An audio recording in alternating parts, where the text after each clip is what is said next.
Hello बच्चा लोग, स्वागत है आपका हमारे यूट्यूब चैनल पर। तो कर रहे थे हम सीरीज रासायनिक समन्वय तथा एकीकरण का, है ना। केमिकल कोऑर्डिनेशन एंड इंटीग्रेशन, इसका कर लिए हैं, पार्ट 1 कर लिए हैं। आप लोग पढ़ा हुआ है यूट्यूब चैनल पर, देख लीजिएगा, जाके सर्च कर लीजिएगा, है ना। तो मौसम तो बड़ा मस्त है, सुहाना हो चला है।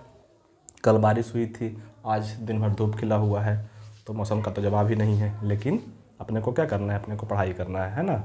बायोलॉजी की अच्छे से पढ़ाई करना है, थोड़ा सा ठंड से बच के, कंबल में घुस के, है ना। मोबाइल देखते रहिए और टाइम मिले तो इसको नोट करते जाइए, ठीक है। अभी जब ये मौसम की बात चला है तो मौसम से एक शायरी बोल देते हैं, है ना, मौसम को लेकर के। देखिए शायरी इस तरह से है। मुझे कहाँ फुर्सत कि मैं मौसम सुहाना देखूं, मुझे कहाँ फुर्सत कि मैं मौसम सुहाना देखूं, मैं तेरी याद से निकलूं तो ज़माना देखूं। हाँ, सही बात है।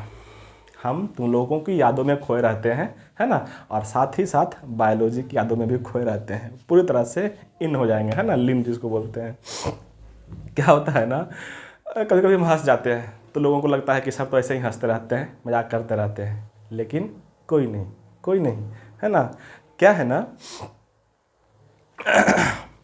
देखिए मजाक को लेकर के भी एक शायरी बोल देते हैं, है ना। शायरी कुछ इस तरह से है कि मुझे हंसना आता है, मुझे हंसना आता है, मुझसे गम की बात नहीं होती, मुझे हंसना आता है, मुझसे गम की बात नहीं होती है ना। मेरी बातों में मजाक होता है, मेरी बातों में मजाक होता है, लेकिन मेरी हर बात मजाक नहीं होती, इसलिए थोड़ा गौर से फरमाना, सुनना, ठीक है। चलिए आगे शुरू करते हैं, बीच बीच में आपको शायरी सुनाते रहेंगे। शायरी का एक डायरी भर लिए है हम लिख लिख के, है ना। तो आगे करते रहेंगे। बात कर रहे थे हाँ, लास्ट में किए थे पीनियल ग्लैंड के बारे में कर लिए थे। पीनियल ग्लैंड कर लिए थे ना, जो मस्तिष्क के ऊपरी भाग में हिस्से में था, उसके बारे में कर लिए थे। आगे करना है आज थायराइड, थायराइड ग्रंथि के बारे में।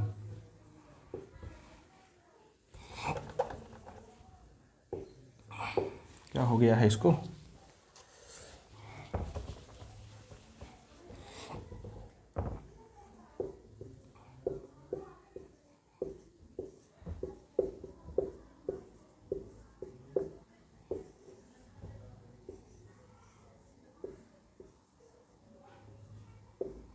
थायराइड ग्रंथि के बारे में बात करना है, ठीक है। थायराइड ग्रंथि के बारे में देखिए, सबसे पहले तो जानना है कि आप इसका लोकेशन कहाँ पे होता है। देखो यहाँ पे जो दिख रहा है ना, गला, गला यहाँ पे, यहाँ के हिस्सा का जो नीचे का भाग होता है, जिसको बोलते हैं हम ट्रैकिया, ये जो यहाँ से अंदर की ओर दिख रहा है, जो फेफड़ा में चल जाता है, उसको बोलते हैं ट्रैकिया। ये कंठ हो गया, जिसको बोलते हैं ग्लॉटिस, इसके ऊपर का ढक्कन एपिग्लॉटिस। यहीं पे इसके जस्ट बगल में, इस कोने में, इस दोनों कोने में, दोनों साइड रहता है थायराइड ग्लैंड। जैसे इसका अगर फिगर बनावे तो इसका फिगर कुछ इस तरह से दिया हुआ है, इसका फिगर ऐसे इस तरह से रहता है ना। और ये आके थोड़ा सा नीचे जाके ऐसे हो जाता है पतला, और इसी क्षेत्र में रहता है क्या, यहाँ पे इसी क्षेत्र में रहता है क्या,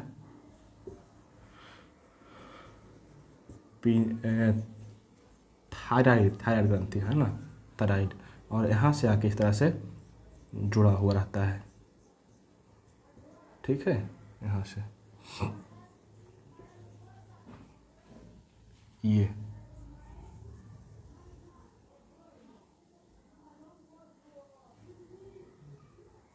ठीक है, इस तरह से रहता है, यहाँ पे दोनों साइड रहता है यहाँ पे, है ना। और यहाँ पे जो रहेगा वो रहेगा कंठ। अभी बोल रहे थे ग्लॉटिस,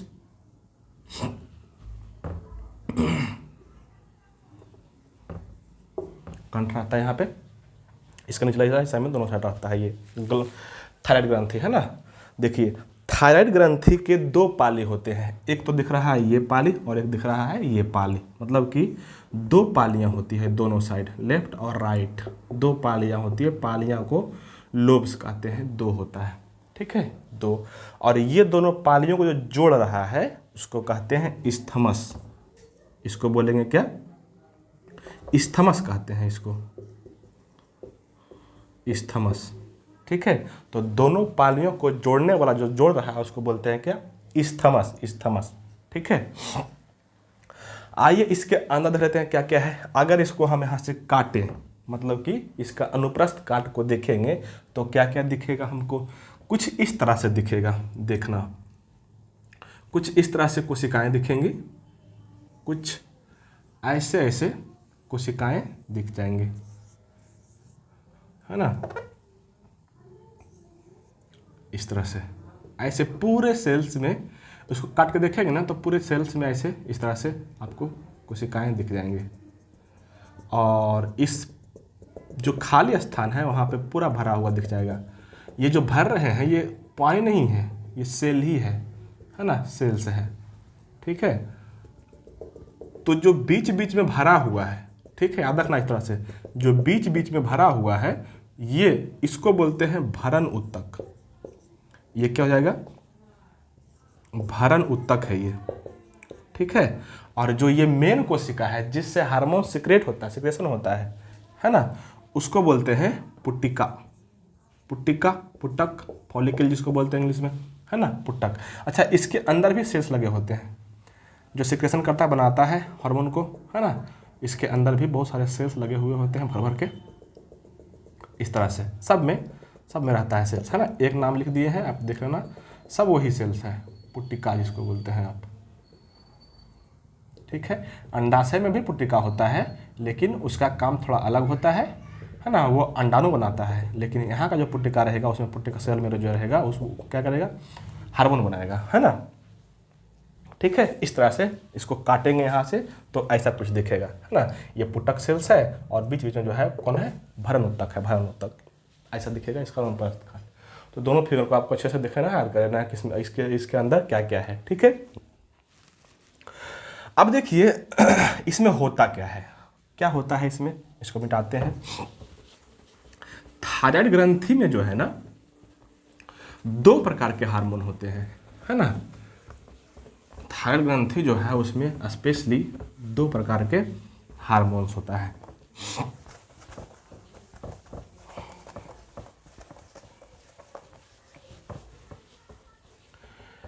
हाँ, एक का नाम है, शॉर्टकट में बोल देते हैं पहले, एक को बोलते हैं T4 और एक को बोलते हैं T3। एक को बोलते हैं क्या, T4 और एक को बोलते हैं क्या, T3, है ना। इसका नाम हो जाएगा टेट्रा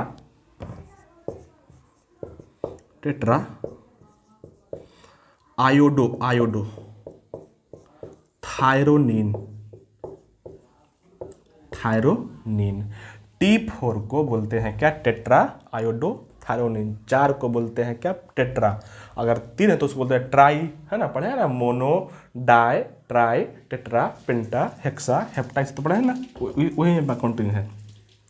इसमें T3 है तो उसको बोलते हैं क्या, ट्राई, वही try iodo thyronine, try iodo thyronine, है ना। इसका एक और जो फेमस नाम है उसका नाम ये है, इसको बोलते हैं थायरॉक्सिन। इसी का नाम है क्या, थायरॉक्सिन इसका मुख्य नाम है। ठीक है, तो आपको याद रखना है T4 का ही ओरिजिनल नाम क्या है, थायरॉक्सिन, जो अभी तक आप पढ़ते आ रहे थे 10th से लेकर के अब तक। और ये जो है टेट्रा आयोडो थायरोनिन जो है, इसमें भी एक आयोडीन जुट जाता है। देखो यहाँ पे लिखा हुआ आयोडो, मतलब कि ये आयोडीन से कंट्रोल होता है। इसमें मुख्य रूप से जो एलिमेंट होता है वो क्या आता है, आयोडीन होता है। वही जो है जब ये बन जाता है ना, एक देखो थायराइड ग्रंथि के अंदर ये जो T4 है वो पूरी तरह से थायरॉक्सिन के फॉर्म में बन के निकलता है, T4 निकलता है। ये जो T3 लिखे हैं, ट्राई आयोडोथायरोनिन लिखे हैं, इसमें क्या होता है, ये T3 के फॉर्म में बनता है लेकिन रिलीज होने के समय जस्ट एक आयोडीन आके जुट जाता है उसमें। तो फाइनली निकलते समय ये भी T4 ही निकलता है ना, T3 उसमें बनता है तो ये भी बनेगा, निकलेगा क्या, T4 ही। लास्ट में आके क्या होता है, एक आयोडीन जुट जाता है तो ये भी क्या हो जाएगा, ट्राई से टेट्रा आयोडोथायरोनिन हो जाएगा, है ना। तो ये भी क्या हो गया, थायरोनिन हो गया। इसको भी बोल सकते हैं क्या, थायरॉक्सिन। मतलब कि थायराइड ग्रंथि का मूल जो हार्मोन है उसका नाम है क्या, थायरॉक्सिन, थायरॉक्सिन, है ना। तो ये आपको यहाँ से याद रखना है, थायरॉक्सिन जो है थायराइड ग्रंथि का मूल हार्मोन है। अब ये हार्मोन करता क्या क्या है ना। उससे पहले थोड़ा सा कुछ और बातें कर लेते हैं, है ना। इसको नोट कर जाना तुम लोग, तब याद रहेगा अच्छे से। देखिए ये थायरॉक्सिन जो है, थायरॉक्सिन हार्मोन जो है,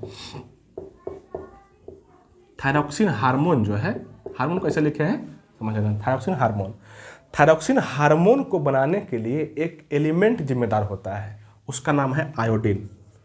मुख्य रूप से आयोडीन ही है जो थायरॉक्सिन को बनाने में हेल्प करता है ना।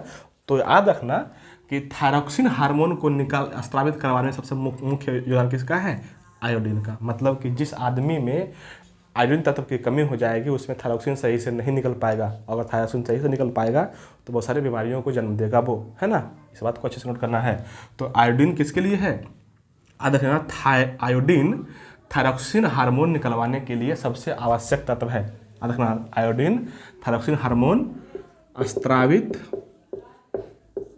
करने के लिए आवश्यक तत्व है, आवश्यक तत्व है। ये आपको याद रखना है, एक पॉइंट यहाँ से, ठीक है। अगर किसी के भोजन में आयोडीन कम गया, मतलब कि आयोडीन की कमी हो जाएगी, तो ये हार्मोन सही से नहीं निकल पाएगा, है ना। और अगर किसी के भोजन में आयोडीन की कमी हो जाएगी ना, तो उसको एक बीमारी हो जाएगा जिसको बोलते हैं अब थायरॉइडता। क्या लिखे हैं, अब थायराइडता, है ना। इसको बोलते हैं क्या, हाइपोथायरॉयडिज्म, इंग्लिश में हाइपोथायरॉयडिज्म बोलते हैं इंग्लिश में, हिंदी में अब थायराइडता बोलते हैं, है ना। इसमें क्या होता है, अच्छा इसी का एक और नाम है गलगंड। इसी का एक और नाम क्या है, गलगंड। मतलब कि यहाँ पे थायराइड ग्रंथि जो है वो सूज जाता है, फूल जाता है, बड़ा हो जाता है। किसी का कम सूजल रहेगा ना तो देखना यहाँ पर थोड़ा सा बढ़ा बढ़ा लगेगा, है ना। अच्छा ये मत समझना किसी का गर्दन मोटा है तो उसका बढ़ा हुआ है, नहीं, सबका बढ़ा नहीं रहता है ना। वो बढ़ा रहेगा तो आप आस पे अब दिख जाएगा, वो दिख जाता है, ठीक है। तो अगर किसी के भोजन में कमी हो जाएगा आयोडीन की तो क्या हो जाएगा, थायराइड ग्रंथि जो है सूज जाती है, फूल जाती है, और उस अवस्था को बोलते हैं क्या, गलगंड, या अब थायराइडता बोलते हैं। अब थायराइडता उसको कहते हैं, ठीक है। इससे अगर इसकी कमी हो जाएगी ना तो एक तो ये हो जाएगा। इसके अलावे अगर मान लो किसी आदमी में जैसे एक होता है गर्भवती महिला, गर्भवती महिला में अगर आयोडीन की कमी हो गई ना, गर्भवती महिला में अगर आयोडीन की कमी हो गई, है ना, तो उसके बच्चे पर बहुत इसका बुरा असर पड़ता है ना। क्या क्या हो जाता है उसके बच्चे को, सुन लो अच्छे से, ताकि आपको कभी ऐसा आदमी दिखे जिसमें उसके बच्चे जैसा लक्षण दिख रहा है तो उसको आप रोक सके, है ना। अगर गर्भवती महिला में आयोडीन की कमी हो जाएगी ना तो उसका जो बच्चा, उसके घर में जो बच्चा पल रहा है वो क्या हो जाएगा, मंद बुद्धि हो जाएगा, मंद बुद्धि, है ना। क्या हो जाएगा, मंद बुद्धि, मतलब कि ऐसी हो जाएगा, है ना। और उसका शारीरिक विकास भी सही से नहीं हो पाएगा, शारीरिक विकास क्या हो जाएगा, रुक जाएगा, है ना। और इस अवस्था को कहते हैं क्रिटेनिज्म। इस अवस्था को क्या कहते हैं, क्रिटेनिज्म कहते हैं, है ना। तो आप रखना, क्रिटेनिज्म जो बीमारी होती है किस कारण से होती है, तो शरीर में आयोडीन की कमी से या थायरॉक्सिन की कमी से होता है, थायरॉक्सिन हार्मोन की कमी से होता है क्या, क्रिटेनिज्म। इसके अलावे मान लो कि किसी वयस्क जो है, कोई वयस्क महिला है ना, वो गर्भवती नहीं है लेकिन वयस्क है, उसमें अगर आयोडीन की कमी हो जाती है तो उसका जो मेंस्ट्रुअल साइकिल होता है ना, जिसको बोलते हैं आर्तव चक्र, आर्तव चक्र जिसको बोलते हैं, या बोलते हैं क्या, मासिक चक्र, मासिक चक्र, उसमें वो क्या था, अनियमित हो जाता है, टाइम टू टाइम नहीं हो पाएगा, है ना। जैसा कि किसी का 28 तारीख का है तो 28 तारीख को बराबर नहीं हो पाएगा, वो अनियमित हो जाएगा, है ना। तो इसका ये दिक्कत है, इसका ये समस्या हो जाता है ना। ये तो हो गया क्या, कमी से, आयोडीन की कमी से। लेकिन अगर किसी में अधिकता हो गई, आयोडीन अधिक खा लिया, खाली नीम की रोटी खा रहा है रोज दिन, है ना, तो क्या हो जाएगा, अगर अधिक हो गया तब भी दिक्कत है ना। देखिए हार्मोन थोड़ा सा भी घटे या बढ़ जाएगा तब उसको कोई ना कोई बीमारी होना तय है ना। इतना खतरनाक होता है कि हार्मोन, है ना, अच्छा भी है तो खतरनाक भी है। थोड़ा सा भी घटेगा या थोड़ा सा भी बढ़ेगा तो बीमारी देके जाएगा, और बहुत ही डेंजरस बीमारी देके जाएगा, ठीक है। जैसे एक अवस्था होती है जिसको बोलते हैं आप, जैसे मान लो कैंसर हो गया, है ना, किसी पेशेंट को क्या है ना, कैंसर हो गया, है ना, तो कैंसर में क्या होता है ना, कोशिकाएं असामान्य रूप से बढ़ने लग जाती है, पूरा बढ़ जाती है। जैसे मान लो एक थायराइड ग्रंथि है यहाँ पे, है ना, ये थायराइड ग्रंथि था, सॉरी,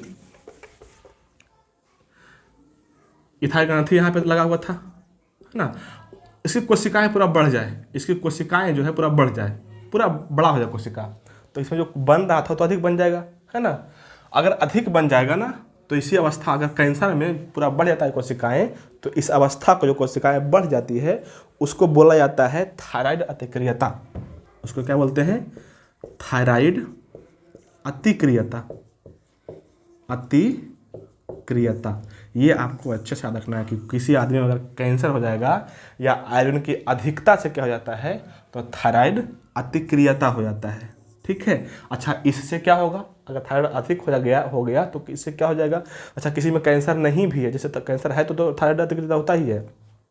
अगर कैंसर नहीं भी हुआ, ऐसे ही अधिक हो गया, तब भी यही स्थिति होगा, थायराइड अतिक्रियता।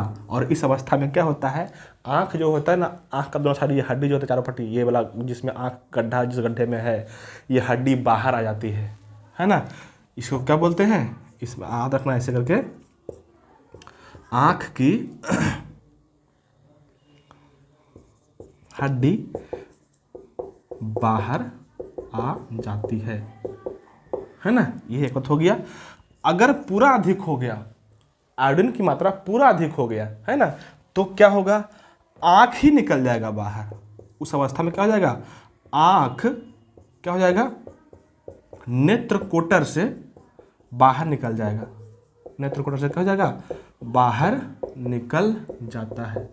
तो थोड़ा सा संभल के बच्चा, है ना, आँख ही बाहर निकल जाए, सोच लो कितना खतरनाक। अगर किसी को कोई देख ले उसको कि आँख किसी का बाहर निकला हुआ है तो कितना डेंजरस लगेगा वो, है ना।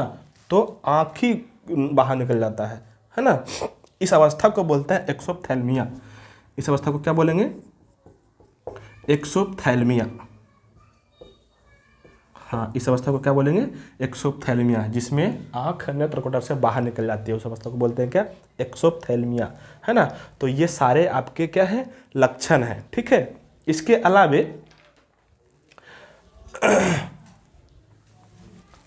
हाँ, ये हो जाएगा। इसके अलावे अगर किसी महिला में है तो उसका मासिक चक्र भी खराब हो जाएगा। मासिक चक्र क्या हो जाएगा, अनियमित हो जाएगा, अनियमित, सही से नियमित नहीं रह पाएगा। अगर अधिक हो गया तो भी, है ना, मतलब कि कम गया तो भी ये बीमारी, अधिक हो गया तो भी ये बीमारी। इसीलिए महिलाओं में थोड़ा सा ज़्यादा बीमारियां होती है ना। बीमारियां क्या होती है, वो उसका है गुण है ना क्योंकि काम भी तो अधिक करना होता है, उसको बच्चे पैदा करना होता है ना। इसके लिए बहुत सारे हार्मोन्स रिलीज होता है तो इसलिए मर्द में क्या है, मर्द में एगो हार्मोन निकलता है टेस्टोस्टेरोन, सारा काम फंक्शन उसी से हो जाता है ना। किसी का दाढ़ी नहीं भी आया तो कोई दिक्कत नहीं है, बच्चे पैदा कर सकता है वो, है ना, तो उससे कोई दिक्कत नहीं है। लेकिन महिला में थोड़ा सा भी एक भी हार्मोन घटा तो उसमें समस्या हो जाएगी। थोड़ा दाढ़ी भी निकल गया तब भी दिक्कत है, तब भी पसंद नहीं आएगा किसी को, है ना। चलिए आगे देखिए, इसका कुछ अभी तो बोले हैं, इसका क्या कर चुके हैं हम, थायरॉक्सिन का कर चुके हैं अभी तक। क्या हम, या तो घट जाएगा तो क्या होगा, या तो बढ़ जाएगा, क्या होगा, कमी पर क्या हो जाता है और अधिकता पर क्या हो जाता है। अब थोड़ा सा बात कर लेते हैं हम कि ये करता क्या है हमारे बॉडी में। जैसे थायरॉक्सिन जो है हमारे बॉडी में करता क्या है, इसका मुख्य काम जो है, याद रखना, इसका मुख्य काम जो है आधारीय उपापचय दर को नियंत्रित करता है। क्या करेगा, आधारीय उपापचय दर को नियंत्रित करता है। इसको बोल सकते हैं बेसल मेटाबॉलिक रेट, शॉर्टकट में BMR, शॉर्टकट में BMR। तो BMR को क्या करता है, ये नियंत्रित करता है। क्या होता है इसका मतलब, आधारीय उपापचय दर का मतलब, इसका मतलब ये होता है कि कोई आदमी जो है अपना जितना खाना खा रहा है ना, कोई आदमी जितना खाना खा रहा है उसको उस खाने को, जो पचे हुए खाना है, उसको किस रेट से खर्च कर रहा है, किस दर से खर्च कर रहा है। इसको ऐसे बोल सकते हैं, भोजन खर्च करने की दर। अब जैसे हम 2 किलो चावल खाए है ना, तो उसको किस दर से, किस रेट से हम खर्च कर सकते हैं। जो अधिक काम करेगा, फिजिकल वर्क करेगा, वो अधिक रेट से खर्च करेगा। जो कम बैठल रहेगा उसको जल्दी खर्च नहीं होगा, कम रेट से खर्च करेगा, है ना। तो इसका मतलब यही हो गया कि आधारीय उपापचय दर जो होता है वो क्या होता है, पाचित भोजन को खर्च करने की दर। इसको बोल सकते हैं, क्या बोल सकते हैं, पाचित भोजन को खर्च करने की दर को कहते हैं क्या, BMR कहते हैं, है ना। अभी देखो एक शब्द है कि अगर किसी मानव में BMR जो है, मतलब कि आधारीय उपापचय दर अधिक है, इसका मतलब क्या है, भोजन अधिक खर्च कर रहा है ना। तो अगर किसी मानव में BMR अधिक रहेगा ना, तो उसका वजन जो है ना कम रहेगा। कैसे, इसलिए कि जो हम जैसे बोले कि 2 किलो खाना खाए हम, तो 2 किलो को जल्दी जल्दी अधिक रेट से खर्चा कर दिए, तो हमारे बॉडी में रहा कहाँ कुछ, सब तो खर्च हो गया ना, सब तो खर्च हो गया ना, है ना। तो वजन क्या होगा, कम ही होगा, बढ़ेगा तो नहीं है। अच्छा, अगर किसी मानव में BMR कम रहा, BMR क्या रहा, कम रहा, मतलब 2 किलो खाए और बहुत धीरे धीरे पच रहा है, जल्दी पच नहीं रहा, खर्च नहीं हो रहा जो एनर्जी खा लिए है ना। तो क्या होगा, वजन इसमें क्या हो जाएगा, बढ़ जाएगा, वजन क्या हो जाएगा, बढ़ जाएगा, है ना। तो ये BMR वजन को घटने बढ़ने से संबंधित, दोनों क्या है, उल्टा है, दूसरे का व्युत्क्रम है। इसको अच्छे से याद रखना, व्युत्क्रम वाला, है ना। इसके अलावे ये जो है ना क्या, थायरॉक्सिन, हाँ थायरॉक्सिन कर रहे हैं। इसके अलावे थायरॉक्सिन क्या करता है, कार्बोहाइड्रेट उपापचय को नियंत्रित करता है। कार्बोहाइड्रेट उपापचय को क्या करेगा, नियंत्रित करेगा, है ना। कार्बोहाइड्रेट उपापचय को नियंत्रित करेगा, ठीक है। इसके अलावे जल और विद्युत अपघट्य, जल और विद्युत अपघट्य का भी नियंत्रण करता है यही कौन, थायरॉक्सिन, है ना। इसके क्या क्या फंक्शन हो गए, आधारीय उपापचय दर को नियंत्रित करता है ना, और कार्बोहाइड्रेट उपापचय दर को नियंत्रित करता है। इसके अलावे जल, हमारे बॉडी में जल हो गया, विद्युत अपघट्य हो गया, इस सबको कुछ ना कुछ मात्रा में, कम मात्रा में लेकिन करता है ना। इसके अलावे एक इसका और फंक्शन है, बहुत बढ़िया फंक्शन है कि RBC जो होता है, RBC निर्माण में भी हेल्प करता है। ये RBC निर्माण में क्या करेगा, हेल्प करता है ये, है ना। तो ये सारे इसके क्या हो गए, फंक्शन हो गए किसके, थायरॉक्सिन को, है ना, जिसको बोले थे क्या, T4 बोले थे, है ना। थायराइड ग्रंथि से निकलने वाले हार्मोन थायरॉक्सिन का ये सब फंक्शन है। कमी से क्या होगा, अधिकता से क्या होगा, है ना। सारा को अच्छे से करना है, ठीक है। अगला जो ग्रंथि है अच्छा, आगे कुछ बात इसमें और करना है, कुछ बात आगे और करना है।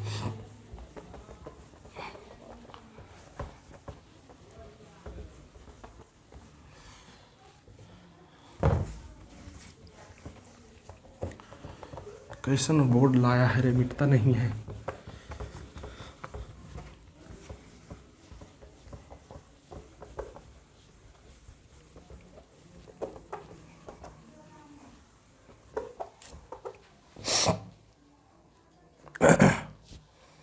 हाँ, एक हार्मोन इससे और निकलता है जिसको बोलते हैं कैल्सिटोनिन। क्या बोलेंगे, कैल्सिटोनिन, या थायराइड से निकलता है ना, तो इसका एक और नाम है थायरोकैल्सिटोनिन, है ना। थायरोकैल्सिटोनिन दोनों एक ही है, कैल्सिटोनिन या थायरोकैल्सिटोनिन। थायरो सिर्फ इसलिए जोड़ दिया क्योंकि थायराइड ग्रंथि से निकल रहा था, इसलिए जोड़ दिया क्या, थायरोकैल्सिटोनिन। इसका जो मेजर फंक्शन है, इसका जो मेन काम है ना, इसका जो मेन काम है ना वो क्या रहेगा, वो है कि रक्त से, इसका जो मेन काम है वो क्या रहेगा, रक्त से कैल्शियम आयन निकालकर बोन्स पर लाता है। कहाँ पे लाएगा, अस्थि पर लाता है। देखिए तो क्या बोले हैं, कैल्शिटोनिन का मुख्य काम क्या रहेगा, रक्त से कैल्शियम निकालकर कहाँ पे लाता है, अस्थि पर। इसको हम ऐसे बोल सकते हैं कि रक्त में कैल्शियम आयन की कमी करता है, ठीक है। इसके साथ साथ ये क्या करता है, अस्थि को मजबूत करता है, मजबूत करेगा। अरे कोई हड्डी है, इस पर कैल्शियम जमाएगा इस तरह से मोटा करेगा हड्डी को, तो क्या होगा, हड्डी मजबूत ही होगा ना, है ना। तो दोनों आप देखना, रक्त से कैल्शियम निकाल कर कहाँ पे लाएगा, अस्थि पे लाता है। और इसी में लिखा हुआ है कि रक्त में कैल्शियम की कमी करता है, जबकि अस्थि को मजबूत कर रहा है कैल्शियम ला के उस पर, है ना। तो आपको लगेगा कि सर रक्त से हम कैल्शियम निकाल लेंगे तो रक्त में तो कैल्शियम की कमी हो जाएगी। इस तरह से ब्लड क्लॉटिंग में कैल्शियम की अहम भूमिका होती है ना। तो ब्लड क्लॉटिंग सही से नहीं हो पाएगा, नहीं, ऐसा नहीं हो सकता है ना। ये नहीं होता है इसलिए कि हम जो बाद में खाना खाते रहते हैं ना, तो उसमें जो कैल्शियम की मात्रा होती है वो हमारे रक्त में आते रहता है। अगर खाना नहीं भी खाए तो आगे बताएंगे, एक हार्मोन होता है जो हड्डी को गला करके, हड्डी को विघटन करके वो लाता है हार्मोन रक्त में। तो कमी किसी में नहीं होता है ना। हाँ, अगर कोई नहीं खाना खाए, बहुत दिन अधिक नहीं खाना खाए, तो रक्त में कैल्शियम की कमी हो जाएगी और अस्थि भी मजबूत नहीं रह पाएगा, टूटने के चांसेस रहते हैं, है ना। तो इस तरह से करता है ये काम, ठीक है। तो ये था पूरा का पूरा फंक्शन किसका, थायराइड ग्रंथि का, ठीक है। ये अब हो गया थायराइड ग्रंथि क्लियर, कंसेप्ट क्लियर थायराइड ग्रंथि का, ठीक है। इसके बाद थायराइड के बाद एक ग्रंथि होता है जिसको बोलते हैं पैराथायराइड ग्रंथि। इसको क्या बोलेंगे, पैराथायराइड ग्रंथि, है ना। देखिए अभी एक फिगर बनाए थे हम थायराइड का, है ना। थायराइड के जस्ट ऊपर उसी पर बटन के जैसा 4 गो ग्रंथि लगल रहता है। जैसे अभी बनाए थे एक फिगर इस तरह से, ये यहाँ पे बोले थे क्या, थायराइड ग्रंथि है, यहाँ पे क्या है, थायराइड ग्रंथि है, इस तरह से यहाँ पे क्या है, थायराइड ग्रंथि है ना। ये था मतलब बनाए थे। इसी के ऊपर एक यहाँ पे, एक यहाँ पे, दूसरा यहाँ पे, तीसरा चौथा यहाँ पे, सॉरी 1 2 3 4 4 गो, दो गो दोनों साइड। थायराइड पर ही रहता है, उसके ऊपर ही रहता है क्या, पैराथायराइड। इस चारों का नाम क्या है, इसी का नाम है क्या, पैराथायराइड ग्रंथि।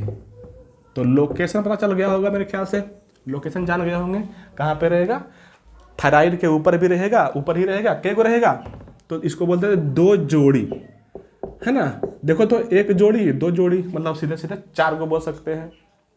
एक जोड़ी रहेगा एक लोब्स पर, एक पाली पर, और एक जोड़ी रहेगा एक लोब्स पर, दूसरे लोब्स पर, है ना। तो इस तरह से 4 होता है ये, ठीक है, 4 गो होता है। अब इसका काम देखो क्या रहेगा, पहले रखना इससे निकलता क्या है, इससे अस्त्रावित क्या होता है। तो इससे का जो अस्त्राव है उसका नाम के जैसा ही है ना। इसका हो जाएगा क्या, पैराथायराइड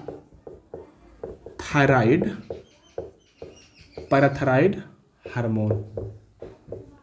क्या हो जाएगा, पैराथायराइड हार्मोन, है ना। पैराथायराइड ग्रंथि से जो हार्मोन निकलता है उसको क्या कहते हैं, पैराथायराइड हार्मोन, है ना, पैराथायराइड हार्मोन। इसका मूल जो फंक्शन रहेगा, इसका जो कार्य रहेगा वो क्या रहेगा, पैराथायराइड हार्मोन का जो कार्य रहेगा वो क्या रहेगा।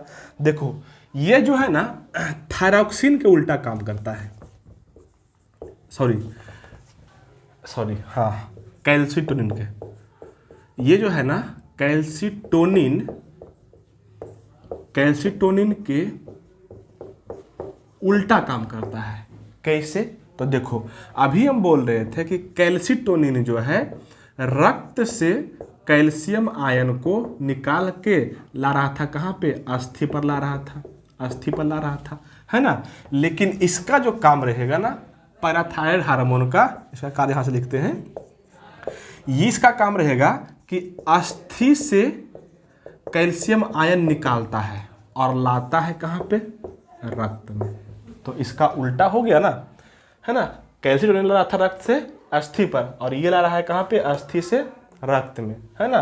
तो पैराथायराइड ग्रंथि का हार्मोन का काम क्या हो जाएगा, अस्थि से कैल्शियम हार्मोन निकालता है और लाता है कहाँ पे, रक्त में, ब्लड में। अस्थि से कैल्शियम हार्मोन कैल्शियम आयन जब निकलता है ना, तो इस अवस्था को बोलते हैं अस्थि विघटन। इसको क्या बोलेंगे, अस्थि विघटन बोलते हैं। मतलब कि अस्थि धीरे धीरे छीन हो रहा है, टूट रहा है या घट रहा है ना। इसको बोलते हैं क्या, अस्थि विघटन। मतलब कि पैराथायराइड हार्मोन जो है उसका मूल जो फंक्शन है, जो मेजर फंक्शन है, वो क्या है, अस्थि विघटन का। ये बहुत अच्छे से याद रखना, है ना। यहीं से बात याद रखना कि अगर अस्थि विघटन हो रहा है तो हम बोल सकते हैं क्या, कि अस्थि को क्या करेगा, ये कमजोर करेगा। अस्थि को क्या करेगा, कमजोर करेगा। और इसी के साथ ही साथ रक्त में क्या करेगा, कैल्शियम आयन की स्तर को क्या करेगा, बढ़ाएगा, इंक्रीज करेगा, है ना। रक्त में कैल्शियम आयन के स्तर को क्या करता है, बढ़ाता है। कौन, पैराथायराइड हार्मोन। और कैल्सिटोनिन का ये उल्टा फंक्शन करता है। कैल्सिटोनिन का क्या करेगा, उल्टा फंक्शन करेगा, ठीक है। तो ये यहाँ से आपको अच्छे से रखना है। इसके अलावे इसका जो एक और मेजर फंक्शन है वो है डीसीटी से संबंधित। वो क्या है, सॉरी डीसीटी नहीं, पीसीटी। पीसीटी समझते हैं ना, जिसको बोलते हैं, पढ़ाए होंगे नेफ्रॉन में। नेफ्रॉन के जो ग्लोमेरुलस के जो पास में सम्मिलित नलिका होती है उसको बोलते हैं निकटस्थ सम्मिलित नलिका। निकटस्थ सम्मिलित नलिका, है ना। प्रॉक्सिमल, सॉरी इसको बोलते हैं क्या, हाँ, प्रॉक्सिमल कॉन्वोल्यूटेड ट्यूब, है ना। पीसीटी को बोलते हैं क्या, प्रॉक्सिमल कॉन्वोल्यूटेड ट्यूब। इसी को बोलते हैं आप क्या, निकट संबलित नलिका, है ना। निकट संबलित नलिका, है ना। निकट संबलित नलिका से क्या करता है, ये कैल्शियम आयन का पुनरावशोषण करवाता है। कैल्शियम आयन का क्या करेगा, पुनरावशोषण करवाता है, पुनरावशोषण करवाएगा, ठीक है। तो यहाँ से ये बात रखना है। सबसे मेजर फंक्शन कौन हो जाएगा, सबसे बढ़िया काम कौन होगा इसका, अस्थि विघटन का। मतलब कि बोन को क्या करता है, कमजोर करता है। इसके अलावा पीसीटी से, मतलब कि प्रॉक्सिमल कॉन्वोल्यूटेड ट्यूब से, या इसको बोलते हैं क्या हिंदी में, निकट संबलित नलिका से क्या करता है, कैल्शियम का पुनरावशोषण करवाता है। कैल्शियम का क्या करेगा, पुनरावशोषण करवाता है, ठीक है। इसके अलावे जो पाचित भोजन है, जो भोजन पच चुका है, पाचित भोजन से कैल्शियम आयन का अवशोषण करवाएगा। जो भोजन हम खाए हैं वो पच गया है, टूट गया है ना। तो उसमें जो कैल्शियम होगा उसका क्या करेगा, अवशोषण करवाने का काम भी यही हार्मोन करेगा। कौन सा लिखा है यहाँ पे, पैराथायराइड हार्मोन, पैराथायराइड हार्मोन। तो इसका एक फंक्शन, बहुत बढ़िया फंक्शन ये है ना। इसके अलावे इसको हम बोल सकते हैं कि देखिए, एक हो गया कैल्सिटोनिन, है ना, और एक हो गया कौन, पैराथायराइड हार्मोन, है ना। कैल्सिटोनिन और पैराथायराइड हार्मोन, इसको यहाँ पे लिख लेते हैं। इसको एनसीईआरटी में से लिखता है कि पीटीएच एंड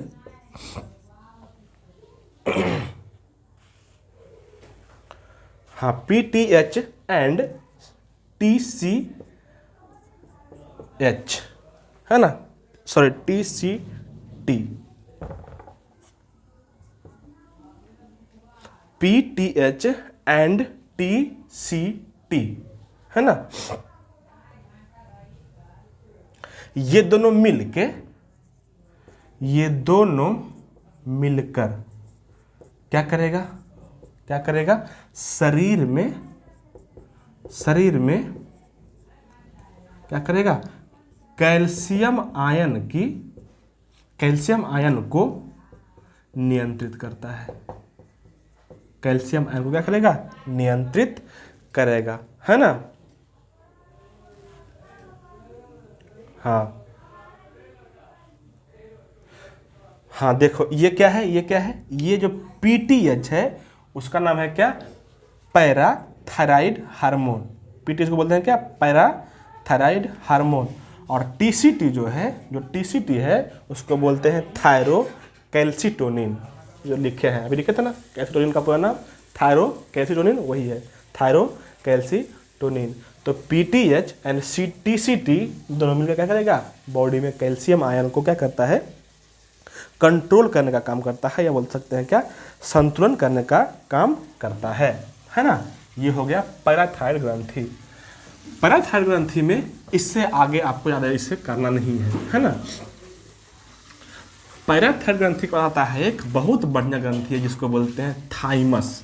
इसका नाम क्या जाएगा, थाइमस ग्लैंड, थाइमस ग्रंथि है ना। थाइमस जो हमारे बॉडी में बहुत ही बड़ा रोल, अहम रोल अदा करता है, जिससे हम जवान और खूबसूरत रहते हैं, है ना। इसको जवान और खूबसूरती वाला हार्मोन कहना है ना, जो अब की बार पढ़ाने जाएंगे। ये अगर ये ग्रंथि अगर थाइमस ग्रंथि अगर तंदुरुस्त है ना, तो तुम लोग ढेर दिन तक जवान रहेगा। और अगर ये खराब हो गई जल्दी तो जल्दी बूढ़ा जाएगा, है ना। तो जल्दी नहीं बढ़ाना है ना, तो इस ग्रंथि को सही से पोषण दिया करो।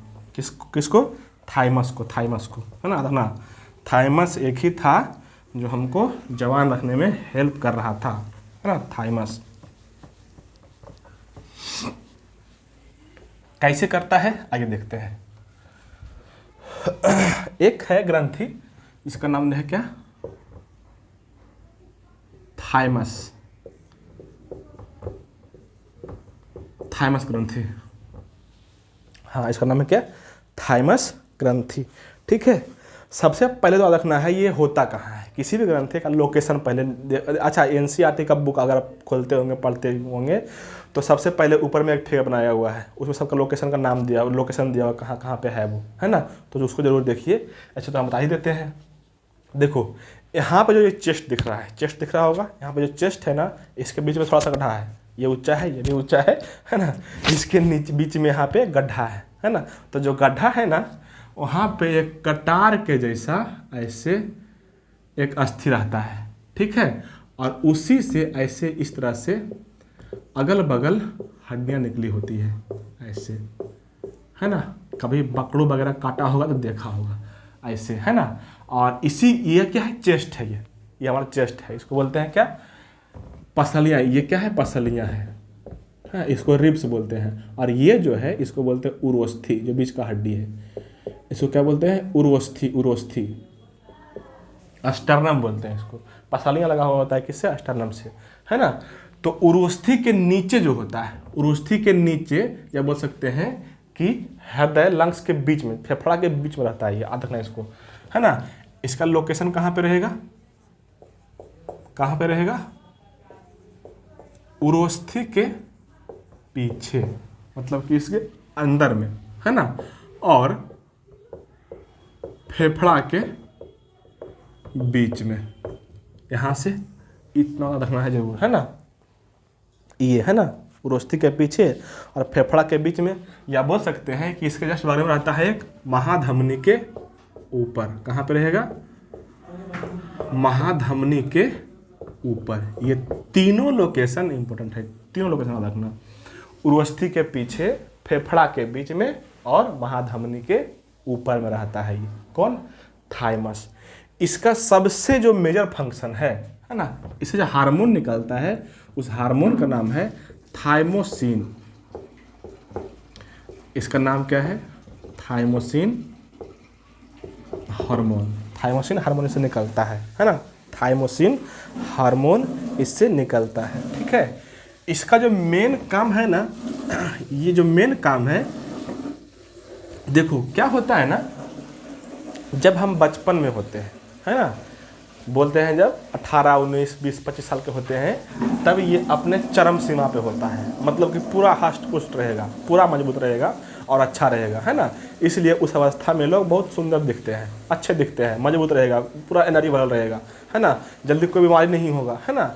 इसका मतलब हम ये बोलना चाह रहे हैं कि थाइमोसिन हार्मोन जो है ना, थाइमस ग्रंथि जो हार्मोन निकलता है वो क्या करता है, हमारे बॉडी के अंदर प्रतिरक्षा तंत्र को बनाता है, प्रतिरक्षा तंत्र को क्या करता है, निर्माण करता है ना। और अगर हमारे पास प्रतिरक्षा तंत्र रहेगा तो हम जल्दी बीमार नहीं हो पाएंगे, है ना। इम्यून सिस्टम अगर सही रहेगा, सही से फंक्शन कर पाएगा तो जल्दी हम लोग बीमार नहीं हो पाएंगे। तो प्रतिरक्षा तंत्र बनाने का काम करता है कौन, यही थाइमोसिन हार्मोन, है ना। ये क्या होता है ना, ये बचपन में बड़ा होता है, ये ग्रंथि थाइमस ग्रंथि बचपन में क्या होगा, बड़ा होगा, जबकि बुढ़ापा में क्या होता है, छोटा हो जाता है। बुढ़ापा में क्या होता है, छोटा हो जाता है। इसको ऐसे बोल सकते हैं कि उम्र बढ़ने के साथ साथ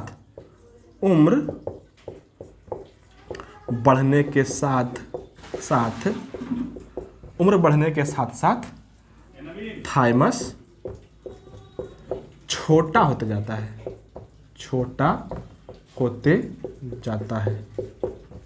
है ना। इसी को बोलते हैं थाइमस विघटन। इसी को बोलते हैं क्या, थाइमस विघटन। तो याद रखिएगा, उम्र बढ़ने के साथ साथ थाइमस विघटन ऑटोमेटिक होगा। चाहे तो आप कितना भी पौष्टिक भोजन कीजिए, चाहे कितना भी संतुलित आहार लीजिए, थाइमस विघटन होगा ही होगा, क्योंकि हर किसी का उम्र होता है, एक एज होता है ना, और एज के साथ साथ इसका विघटन होने लगता है। तो जैसे जैसे ये नया था तो प्रतिरक्षा तंत्र बहुत मजबूत से काम कर रहा था, है ना।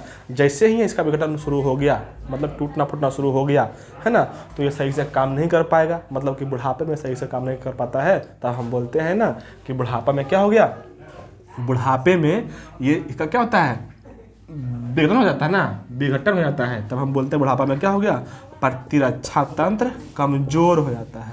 प्रतिरक्षा तंत्र क्या हो जाता है, कमजोर हो जाता है। प्रतिरक्षा तंत्र क्या हो जाएगा, कमजोर हो जाएगा।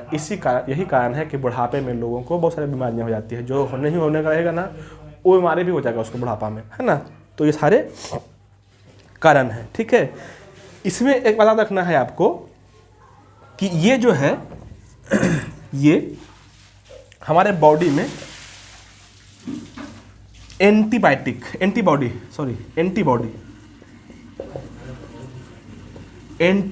का निर्माण भी यही करता है। हमारे बॉडी के अंदर जो एंटीबॉडी होता है ना, उसका निर्माण भी यही करता है। एंटीबॉडी क्या हो गया, अभी जैसे बाहर में बहुत सारे रोग देने वाला हमको बैक्टीरिया घूम रहा है, बाहर में बहुत सारे रोग देने वाला बैक्टीरिया घूम रहा है, वो हमको चाह रहा है कि इस मानव को बीमार कर दे, है ना। लेकिन हम बीमार तो नहीं होते हैं, है ना।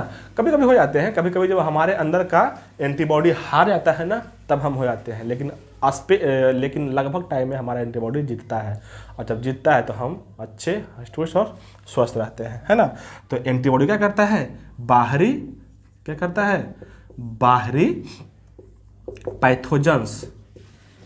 पैथोजेंस से सुरक्षा करता है। बाहरी जो रोग जो देता है, पैथोजन किसको बोलते हैं, जो रोग देता है उसको कारक बोलते हैं। जैसे कोई बैक्टीरिया है हमको रोग दे रहा है तो उसको पैथोजन बोलेंगे। कोई वायरस है वो हमको रोग दे सकता है तो उसको क्या बोलेंगे, पैथोजन से बोलेंगे, ठीक है। उससे क्या करता है, हमारी सुरक्षा करता है, ठीक है।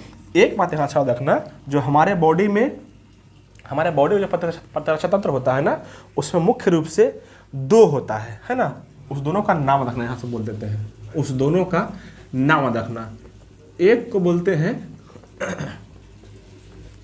बोलते हैं क्या, बी लिम्फोसाइट।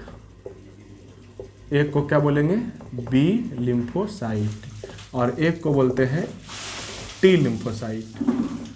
एक को क्या बोलेंगे, टी लिम्फोसाइट, है ना। देखो किसी भी, अच्छा ये है क्या, ये दोनों है क्या, तो WBC का एक प्रकार है, WBC white blood corpuscles, white blood cell, है ना। उसका क्या है, एक प्रकार है ना, बी लिम्फोसाइट और टी लिम्फोसाइट। तो किसी भी जो सेल्स है रक्त का, कोई भी रक्त रहे, चाहे लाल रक्त कण रहे चाहे व्हाइट रक्त कण रहे, दोनों बनता है कहाँ पे, अस्थि मज्जा में। कहाँ पे बनेगा, अस्थि मज्जा में। कहाँ पे बनेगा, अस्थि मज्जा में, बोन मैरो जिसको बोलते हैं, बोन मैरो में, है ना। लेकिन जो बी लिम्फोसाइट है वो ब्लड में जाके मैच्योर होता है। कहाँ पे होगा मैच्योर? ब्लड में मैच्योर होता है। मैच्योर कहाँ पे होगा? इसका परिपक्वन जो होगा कहाँ पे होगा? ब्लड में परिपक्व होता है, मैच्योर जिसको बोलते हैं।